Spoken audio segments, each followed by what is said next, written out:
Dios les bendiga, hermanos, en esta hora. Vamos a continuar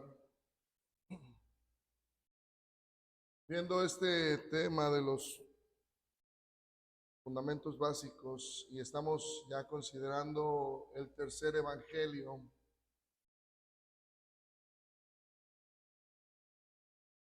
el cual es ver el nacimiento de nuestro Señor según Lucas. El pensamiento de Lucas nos muestra, o la idea que él quiere dejar, es que el Salvador nace para traer luz, gozo, paz, sobre todo un llamado a volver a Dios con un corazón renovado. El propósito de Lucas para escribir, una de las cosas que nosotros podemos ver es que él escribe con una precisión muy detallada, históricamente hablando, pero también con profunda sensibilidad, mostrando precisamente que Jesús es el Salvador universal y es así como lo va a presentar. El Salvador para la humanidad, no solamente limitado a Israel, sino enviado para toda la humanidad. Así es que desde el momento en que Él se presenta o Él está hablando acerca de lo que va a ser su labor que ha hecho, Lucas declara que su evangelio tiene un propósito muy claro, el cual no es solamente informar, sino afirmar la fe y de alguna manera provocar esa transformación en el interior de cada uno de sus lectores. Por eso él decía ahí en el verso 4 de Lucas capítulo 1, él decía, para que conozcas bien la verdad de las cosas en las cuales has sido instruido. Entonces, es la idea de Lucas, traer un poco más de conocimiento, más certeza, transformar el corazón de tal manera que puedas, el pensamiento de Lucas, que puedas traer a la mente la verdad y cementarla en tu corazón, de tal manera que sepas quién es Cristo.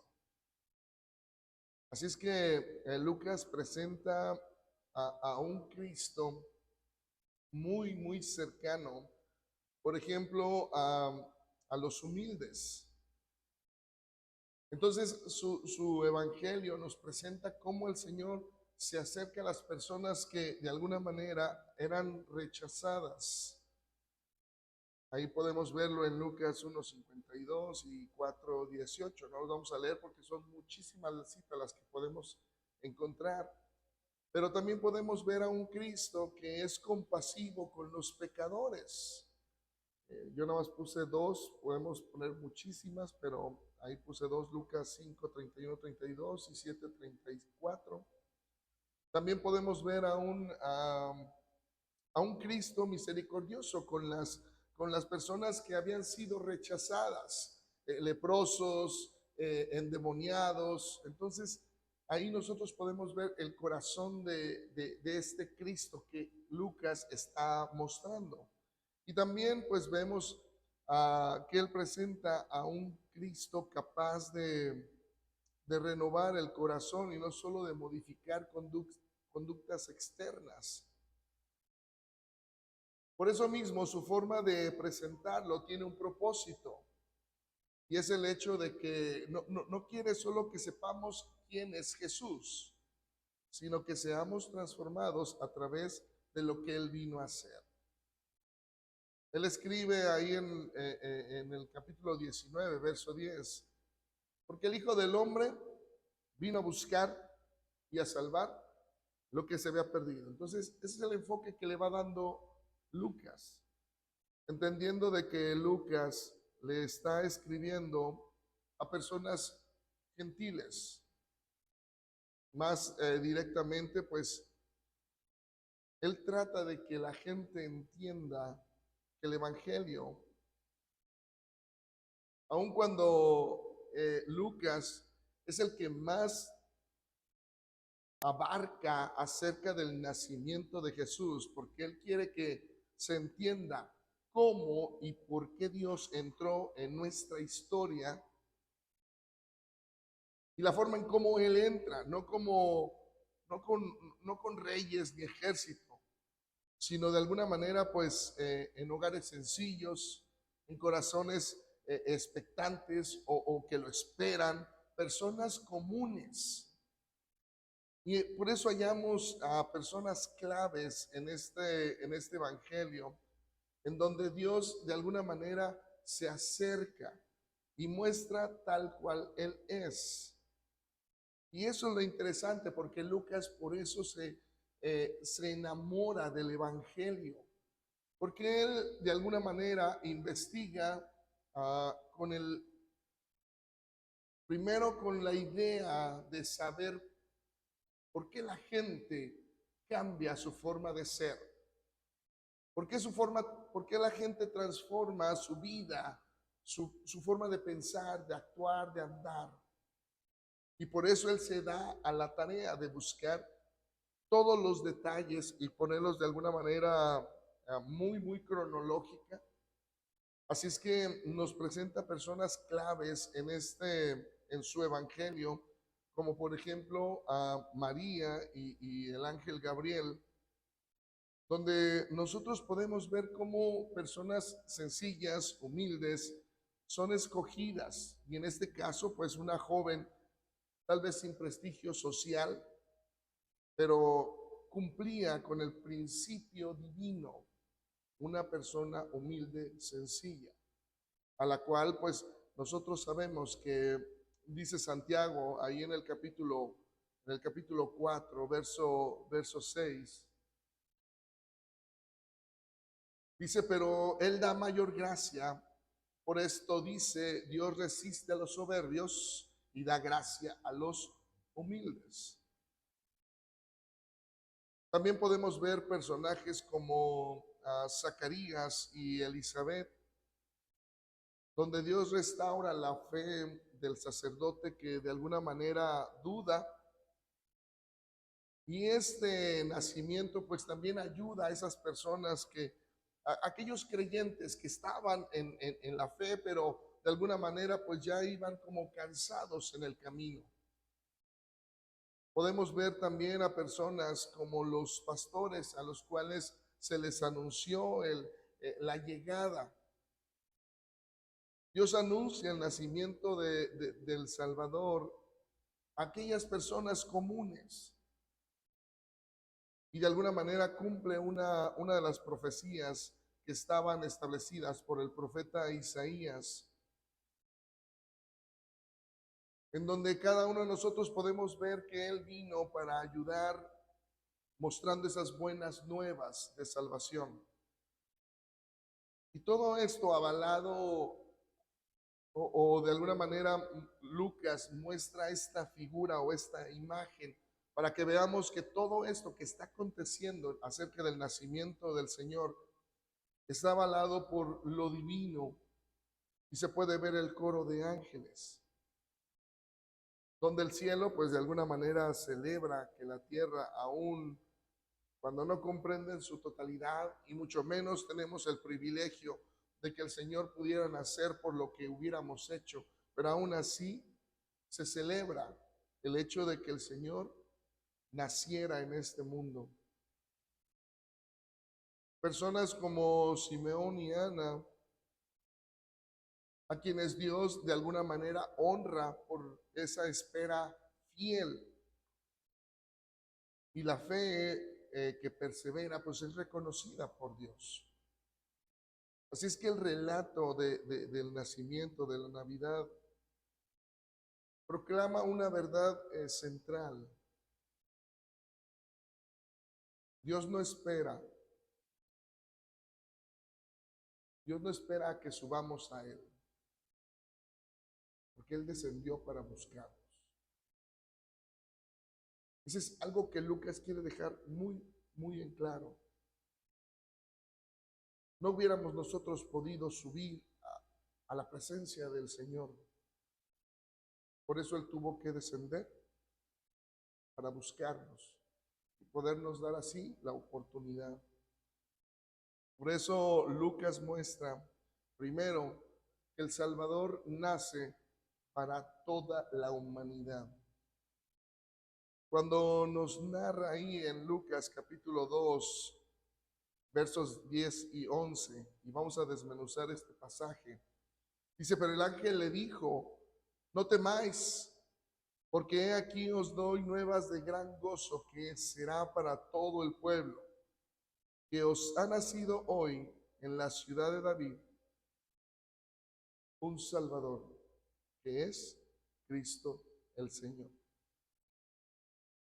Quiero que veamos este pasaje, de alguna manera pues trae mucha información y que tal vez Él lo presente o nos lo presente a nosotros de alguna manera muy resumida, pero cada palabra, cada frase que nos deja el ángel trae consigo esperanza.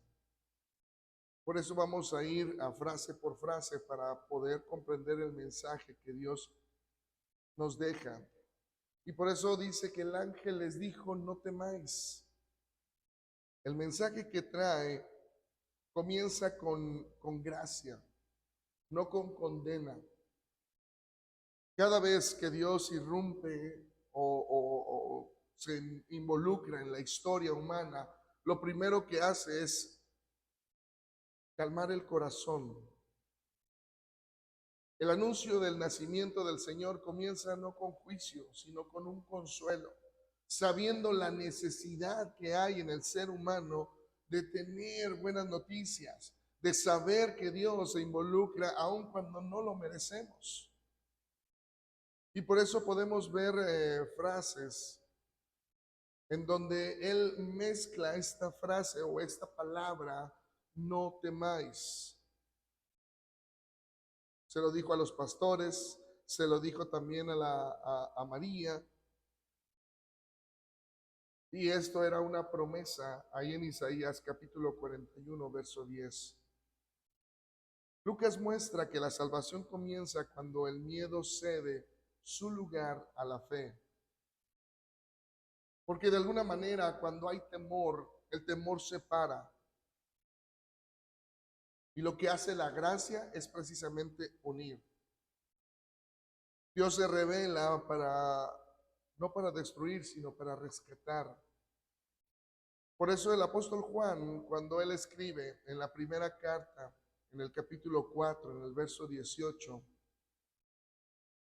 el apóstol Juan decía, en el amor no hay temor, sino que el perfecto amor echa fuera el temor, porque el temor lleva en sí castigo, de donde el que teme, dice, no ha sido perfeccionado en el amor. Así es que una de las cosas que lamentablemente pasa es que muchos se acercan a Dios por miedo. Miedo al juicio, miedo porque les dijeron que pues por cuanto todos pecaron y están destituidos, separados de la gloria de Dios, entonces tienen miedo al rechazo.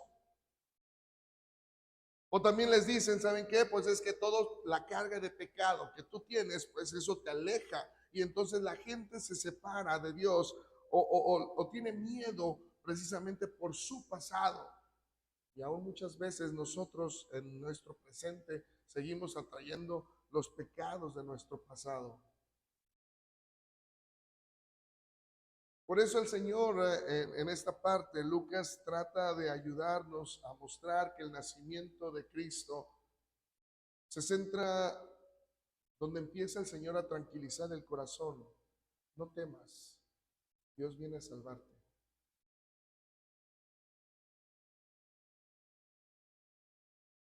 Dice en este verso, en Lucas capítulo 2, verso 10,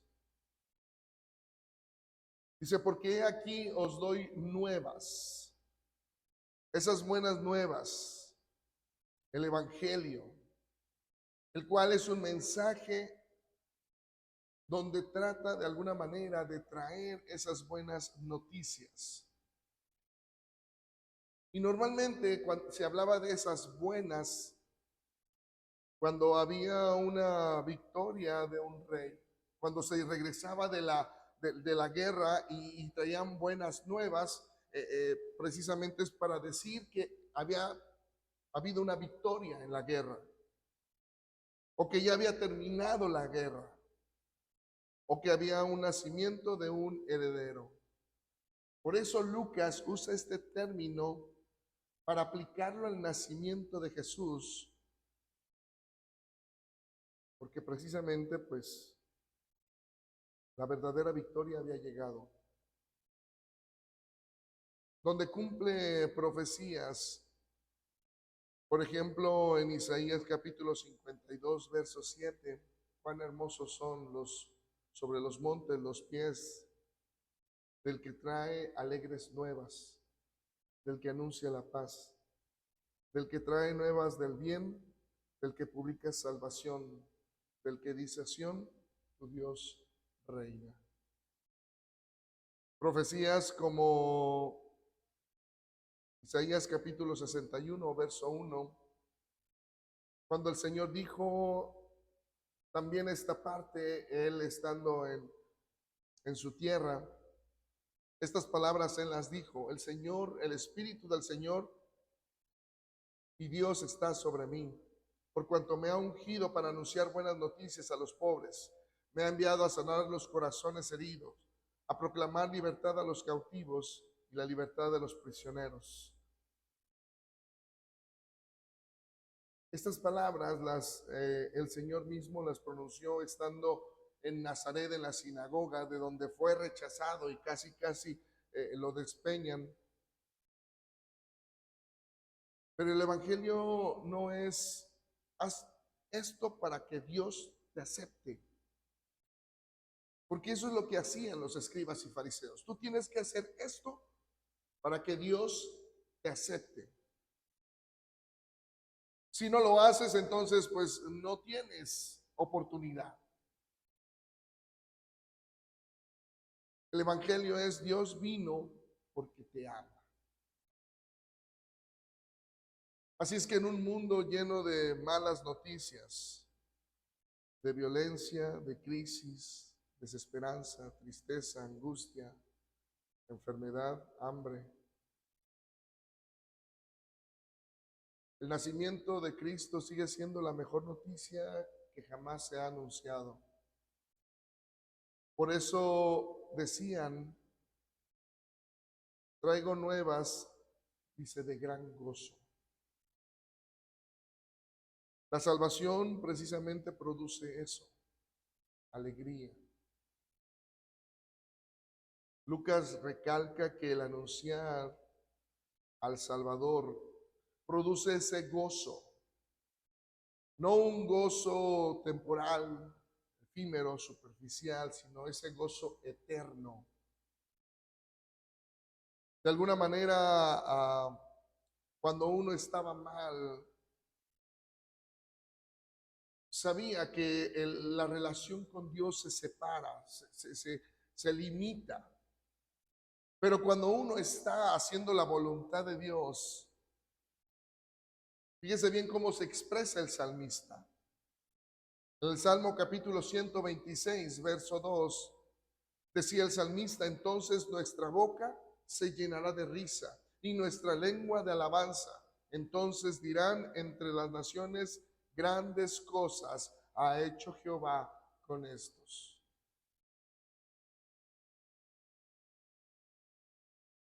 Este gozo es espiritual, no es emocional. Es profundo, no momentáneo. Es duradero, no circunstancial. Tristemente, el mundo, la humanidad, busca ese gozo en cosas, placeres, logros, posesiones. Y cuando se pierden el gozo. El verdadero gozo nace cuando somos de alguna manera reconciliados con Dios. Ahorita vamos a ver un poquito más profundo esta parte del gozo.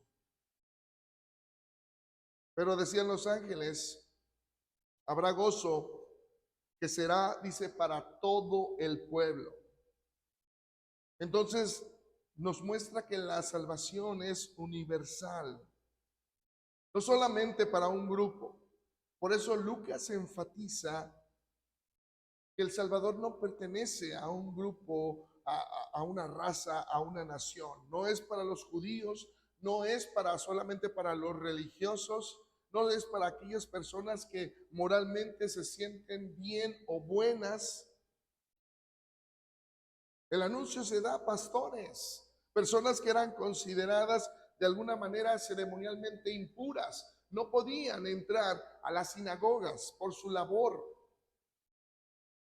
Eran socialmente despreciados. ¿Por qué? Porque su nivel no alcanzaba el de los demás en cuanto a conocimiento. Así es que Lucas enseña que nadie está fuera del alcance de la gracia. Y aquí se cumplen varias profecías, en donde podemos ver, por ejemplo, Génesis capítulo 12, verso 3, que se le dice a Abraham, bendeciré a los que te bendijeren, y a los que te maldijeren maldeciré, y serán benditas en ti todas las familias de la tierra. O también otra de las profecías en Isaías capítulo 49, verso 6, dice la escritura, dice, poco es para mí que tú seas mi siervo para levantar las tribus de Jacob y para que restaures el remanente de Israel. También te di por luz de las naciones, para que seas mi salvación hasta lo postrero de la tierra. Y en Isaías capítulo 42, verso 6, yo Jehová te he llamado en justicia y te sostendré por la mano, te guardaré y te pondré por pacto al pueblo, por luz de las naciones. Así es que Lucas lo que quería dejar bien en claro es que toda la carne, toda la humanidad podría ver la salvación de Dios, podría alcanzar la salvación de Dios, y no como los judíos que nada más decían es para mí o es para nosotros porque nosotros somos el pueblo elegido de Dios. Dice Lucas, no, y verá toda carne la salvación de Dios. Lucas lo sabe porque desde siempre se ha dicho que nuestro Dios no excluirá a nadie. ¿Por qué? Decía el apóstol Pedro, ahí en Hechos capítulo 10, versos 34 y 35. Dice entonces Pedro, abriendo su boca, dijo, en verdad comprendo que Dios no hace acepción de personas, sino que en toda nación se agrada del que le teme y hace justicia. Estaba ahí con Cornelio, un gentil, pero era un gentil que Dios había escuchado, que Dios había aceptado su ofrenda. Entonces por eso Pedro dice, no, ya entendí. Dios ha abierto su corazón, no nada más para un pueblo que nosotros considerábamos el privilegiado que éramos nosotros. Dice, no, ahora la salvación es para todos. Así es que necesitamos ayudar a la gente a entender que nadie es demasiado pecador para alcanzar la salvación. Nadie es demasiado religioso para poder, por su religiosidad, alcanzar la salvación. Porque no es el medio. Nadie es demasiado insignificante para no ser visto por Dios. Porque si Jesús nació, según el anuncio del ángel, es para todo el pueblo. Decía el ángel que ha nacido hoy. La salvación es personal y es presente. El ángel no decía, tal vez nacerá mañana, sino ha nacido hoy. La salvación es una realidad, no es una promesa futura. El tiempo aceptable fue en ese momento. Y todo porque sabemos que Dios tiene el control de todo. Decía el apóstol Pablo ahí en la segunda carta a los Corintios, capítulo 6, verso 2. Porque dice, en tiempo aceptable te he oído y en día de salvación te he socorrido. He aquí ahora el tiempo aceptable.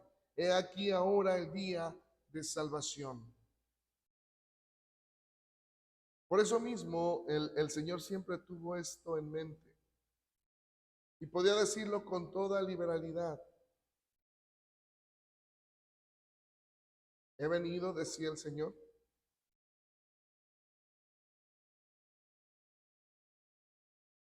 hoy ha venido la salvación a esta casa.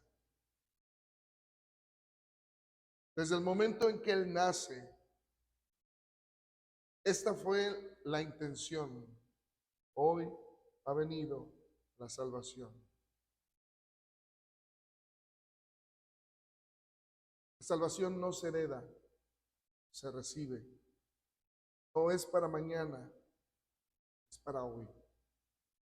Y eso es lo que está tratando de anunciar Lucas, para que la gente entienda que el tiempo nosotros no lo tenemos comprado. Y no podemos decir para mañana, porque no sabemos si vamos a vivir. Así es que por eso decía que ha nacido hoy en la ciudad de David un Salvador. Y aquí es donde Lucas quiere ayudarnos a entender que el problema no es espiritual, es humano. Somos nosotros. Por eso Lucas usa el título correcto, Salvador.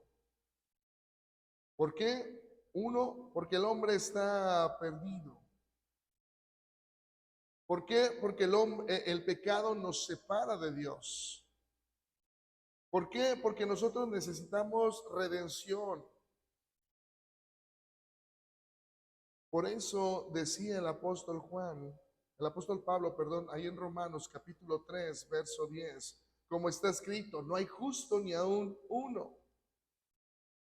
Entonces, entendiendo nuestra condición, por eso Lucas dice, un Salvador, alguien que te va a ayudar. De ahí vienen precisamente varias profecías, como la de Isaías, capítulo 53, versos 5 y 6. Mas él herido fue por nuestras rebeliones, molido por nuestros pecados. El castigo de nuestra paz fue sobre él. Y por su llaga nosotros fuimos curados. Todos nosotros, dice, nos descarriamos como ovejas. Cada cual se apartó por su camino. Mas Jehová cargó en él el pecado de todos nosotros. Entonces se fija cómo estábamos perdidos, sin rumbo, sin alguien que nos pudiera encaminar. Así nos veía el Señor. Eso es lo que hace el pecado. Nos saca del rumbo. Cada cual, dice, se apartó por su camino. Y por eso el salmista decía en el Salmo capítulo 130, versos 7 y 8, dice la escritura, espera Israel a Jehová, porque en Jehová hay misericordia y abundante redención con él. Y él, dice, redimirá a Israel de todos sus pecados. Por eso mismo, Lucas rescata las palabras del Señor cuando él decía, porque el Hijo del Hombre vino a buscar y a salvar lo que se había perdido. Una de las cosas que de alguna manera a veces el mundo ofrece, tratando de ayudar A veces el mundo ofrece filosofías en donde mezclan moralidad, autoayuda, pero es momentáneo, sabiendo que solo Cristo es quien nos puede salvar. Por eso el ángel decía que el Salvador es Cristo el Señor. Cristo el Señor, quien nos da identidad, quien nos da una misión y de quien proviene la autoridad. Podemos ver tres características importantes del propósito del Señor aquí. Cristo, porque es el Mesías prometido. Señor, podemos ver la autoridad divina.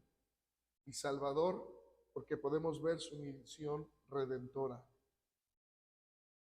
Entonces, cuando entendemos esto, no podemos dejar pasar por alto algo que Él nos quiere mostrar. Él es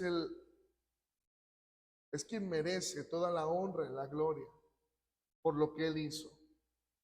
Porque si nosotros no podíamos llegar al Señor por nuestros propios medios, y que Él tuvo que bajar para que nosotros tuviéramos la oportunidad de ascender a la presencia de Dios a través de Él,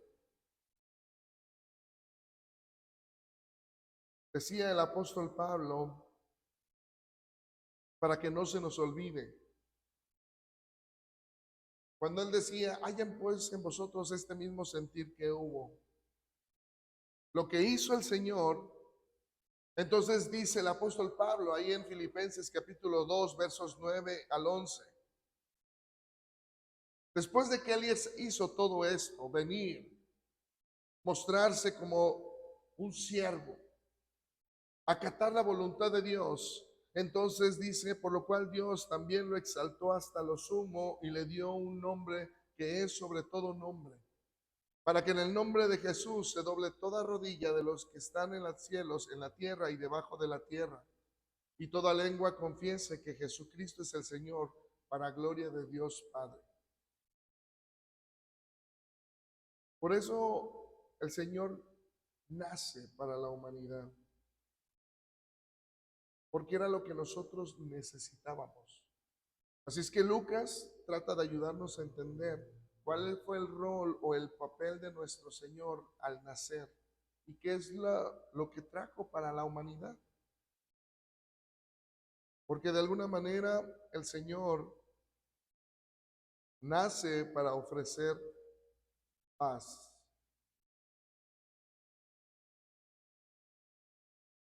Decía ahí en Lucas capítulo 2, verso 14, los mensajes que dan los ángeles para nosotros. En Lucas 2:14 dice, gloria a Dios en las alturas y en la tierra paz, buena voluntad para con los hombres. Así es que cuando muestran esta parte, gloria a Dios en las alturas, nos deja ver que la paz comienza no por nosotros, no en nosotros, sino que la paz comienza en Dios. Por eso el cántico angelical comienza en los cielos. Y todo esto es para nuestro beneficio. Pudo descender a la tierra. Por eso mismo Lucas nos enseña un principio espiritual. La verdadera paz. La verdadera paz que nosotros podemos gozar comienza cuando Dios recibe la gloria en el corazón humano. Y esto mismo fue lo que todo aquel que esperó en el Señor pudo tener en su corazón. Por eso el salmista decía, ahí en el Salmo capítulo 86, versos 9 y 10, todas las naciones que hiciste vendrán y adorarán delante de ti, Señor, y glorificarán, dice, tu nombre.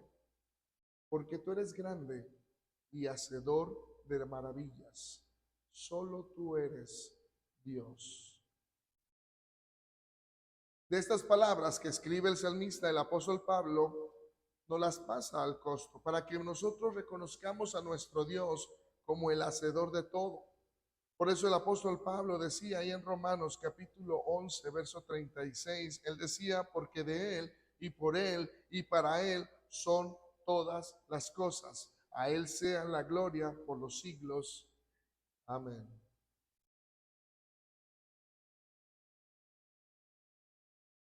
El problema del hombre no es político ni económico,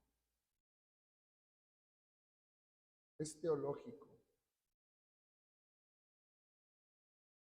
Porque lamentablemente Dios ha sido desplazado del centro.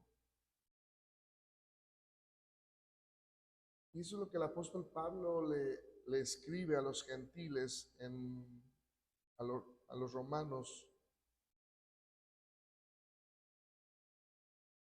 Y le escribe ahí en el primer capítulo de la carta a los romanos, se los escribía a ellos, a los gentiles creyentes.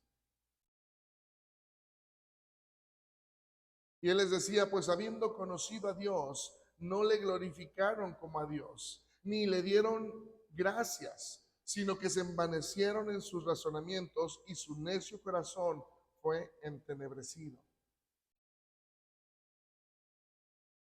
No hay paz cuando Dios no ocupa su lugar en nuestro corazón. Por eso hoy en día el estrés es una de las enfermedades más modernas y más comunes en toda la humanidad.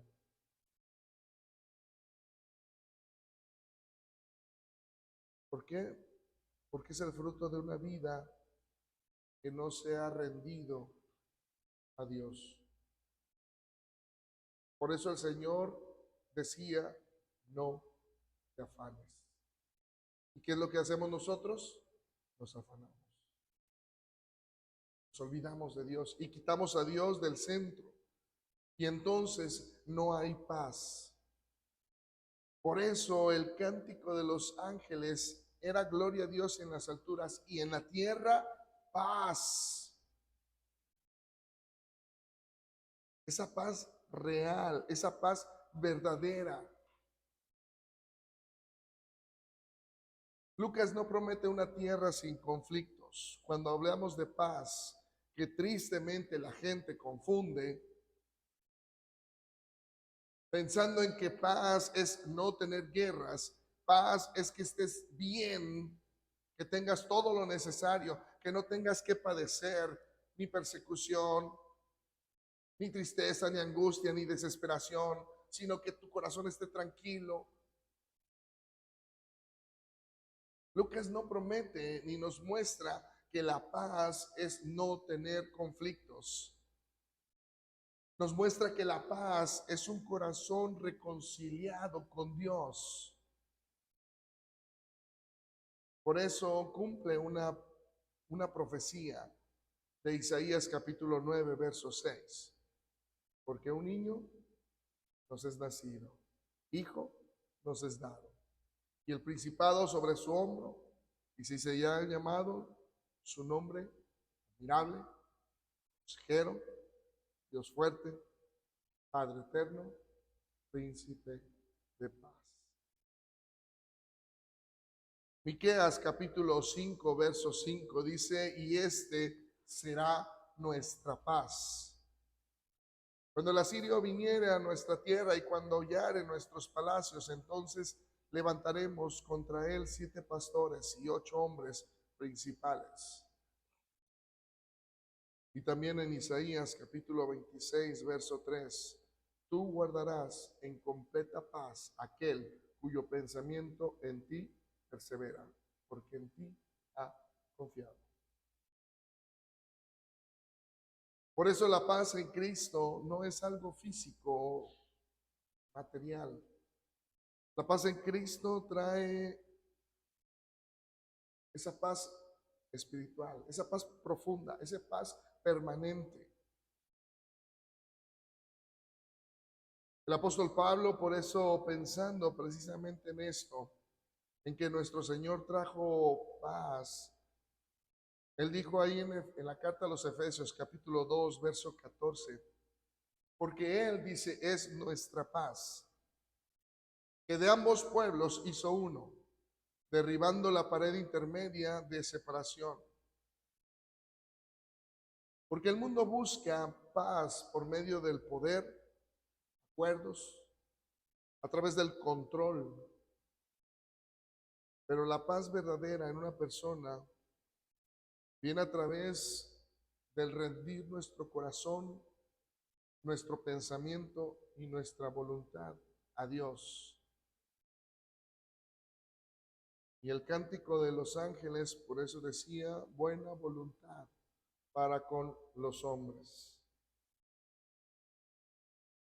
Y esto nos define la gracia de Dios. Porque esta frase expresa el agrado que Dios tiene para cada uno de nosotros al ofrecernos salvación. Porque en pocas palabras nosotros podemos ver o Él nos deja apreciar lo que hay en su corazón. Porque pensemos, ¿qué hicimos como seres humanos para ganar la buena voluntad de Dios? ¿Qué llegamos a hacer para que Él se fijara en nosotros? Para que Él extendiera su buena voluntad, para que Él nos apreciara. Entre seres humanos, pues bueno, si hago algo para alguien, pues esa persona va a estar agradecida, me gano su buena voluntad. Pero nosotros delante de Dios, ¿qué hicimos? Sin duda alguna, nada. Pero aún así, Dios nos ama. Por eso, a veces, aun cuando la sabemos de memoria, este pasaje, pero a veces es muy mal entendido porque ni siquiera se llega a comprender el amor de Dios. Realmente si lo entendiéramos, si lo entendiera la humanidad, vendría a los pies del Señor, porque entenderían que no merecíamos, pero aún así lo hizo. Nos amó de tal manera que aun cuando yo siendo un pecador, Él muere por mí. ¿Para qué? Para que tenga vida eterna. Palabras que nuestro Señor dijo y el apóstol Juan rescata para mostrarnos esa buena voluntad. Sin duda alguna nos fue dada. El apóstol Pablo también lo confirma y él le decía a Tito, capítulo 3, versos 4 y 5. Dice, pero cuando se manifestó la bondad de Dios, nuestro Salvador, y su amor para con los hombres, cuando pasó todo esto, dice, nos salvó. No por lo que nosotros hubiéramos hecho, por eso dice, no por obras de justicia que nosotros hubiéramos hecho, sino por su misericordia. Porque pudimos lavarnos para ser regenerados a través de la renovación del Espíritu Santo que nos fue dado. Para eso es la segunda forma que nos muestra o nos da del por qué nació el Señor, para ofrecernos esa paz, para poder estar bien delante de Él. No es una paz en la humanidad o con la humanidad, es estar en paz con Dios. Es lo que lamentablemente a veces algunas sectas no entienden. Y por eso minimizan el bautismo, porque creen que es una obra que yo hago para ser perdonado. No, es un acto de obediencia. Por eso el apóstol Pedro decía, el bautismo que corresponde ahora, dice, nos salva. No quitando, dice, las inmundicias de la carne. Y aquí es donde viene esa paz. porque dice, sino como la aspiración de una buena conciencia hacia Dios. O sea, a hoy estoy en paz con Dios. Por eso ha nacido el Salvador, para restaurar el gozo. Por eso decía en Lucas,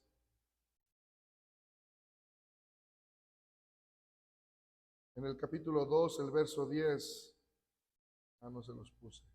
Lucas 2:10, bueno, lo tenemos, pero el ángel dice, no temáis, porque aquí os doy nuevas de gran gozo que será para todo el pueblo. Entonces, el gozo es una señal de la obra de Dios. Cuando Lucas está escribiendo, el gozo acompaña a cada paso, cada acto de la salvación. Nosotros podemos ver, por ejemplo, a los protagonistas y vemos a María y dice la escritura que se goza. Lucas capítulo 1, versos 46 y 47.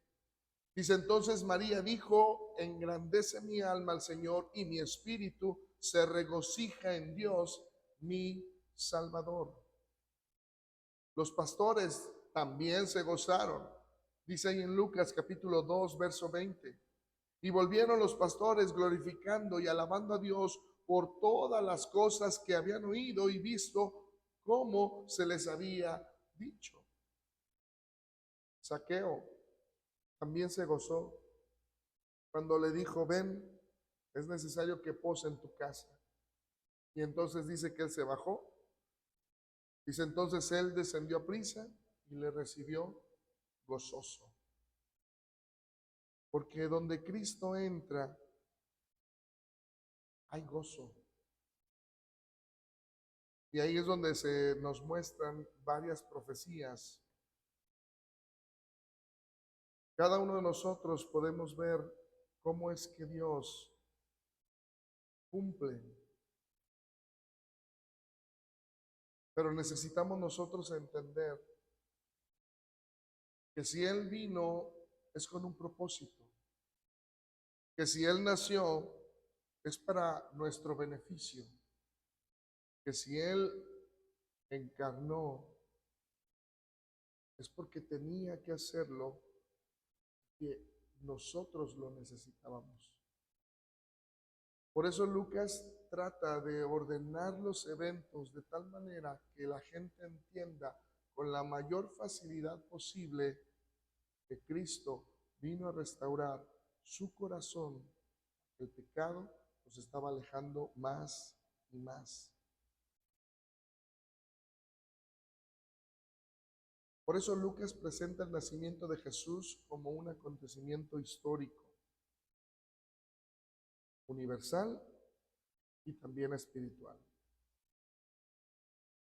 Porque Dios entra en la historia. No tiene por qué, pero lo hizo. Naciendo el Señor dentro de un marco real en el mundo, mostrando que la salvación no es un mito, sino es un hecho concreto. Por eso Lucas enfatiza que el nacimiento de Jesús es una buena noticia para todos, y especialmente para aquellos que eran despreciados. Por eso los primeros en recibir el anuncio son los pastores, hombres sencillos, personas que habían sido marginadas y despreciadas. Y por eso llega con ellos, porque el Salvador vino para los pobres, los humildes y los necesitados. Por eso Lucas presenta a Jesús como el Salvador universal, Cristo el Señor. No solo el Mesías de Israel, sino el Redentor de la humanidad. Porque para todos nos fue dado. Entonces, así es como Lucas presenta el nacimiento de Cristo. Dios les bendiga. Dejo el lugar.